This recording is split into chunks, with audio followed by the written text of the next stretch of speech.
अस्सलाम वालेकुम नाज़रीन, मैं हूं कमरान खान और आप देख रहे हैं शो न्यूज़। आपको बताते चलें कि कोयटा में आज जलसा होने जा रहा है पीडीएम पाकिस्तान डेमोक्रेटिक मूवमेंट का। और एक रो में जो ये जलसे चल रहे हैं, ये तीसरा उनका जलसा है और उम्मीद की जा रही है कि बहुत कामयाब होगा।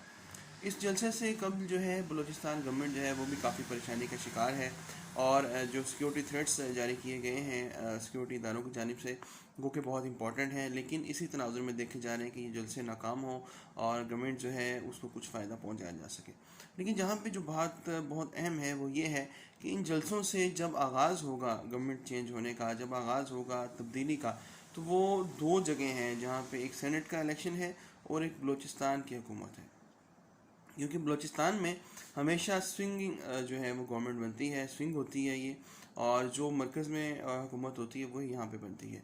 और इस हवाले से जब जरदारी साहब का रिकॉर्ड हम देखते हैं, ट्रैक बैक रिकॉर्ड देखते हैं, तो 5 साल पहले उन्होंने जब ये इलेक्शंस हुए थे सेनेट चेयरमैन के, और सादिक संजानी साहब जो हैं कामयाब हुए थे, उन्होंने यही जो स्विंग किया था और पीटीआई ने उनका साथ दिया था। बहुत से लोग भूल चुके होंगे, बहुत से लोग उसको याद नहीं करना चाहते होंगे कि पाकिस्तान पीपल्स पार्टी और पाकिस्तान तहरीक इंसाफ ने सादिक संजरानी को जितवाने में बहुत अहम किरदार अदा किया था और नून लीग अपना उम्मीदवार कामयाब नहीं करवा सकी थी।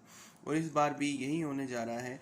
देखते हैं कि यहाँ पे ये बैक डोर डिप्लोमेसी, और अब हम देख सकते हैं कि मरीम नवाज़ वहाँ पे पहले पहुँच चुकी हैं, मुलाकातें कर रही हैं, असम्बली अरकान से भी मुलाकातें हो रही हैं, और इसी तरह सेनेट इलेक्शन भी आ रहे हैं। अब देखते हैं कि इस जलसे के बाद, ख़ास तौर पे कल के जलसे के बाद, बलूचिस्तान की इस्टेब्लिशमेंट जो है वो किस रुख बैठती है। क्योंकि सी पैक अभी तक मुकम्मल नहीं हो सका, जिसको कह सकते हैं कि मुकम्मल ऑपरेशनल हो, पाकिस्तान की इकॉनमी को बूस्ट दे जिस तरह दुबई बूस्ट दे रहा है। देखते हैं कि अब इस जलसे के बाद क्या सूरत सामने आती है।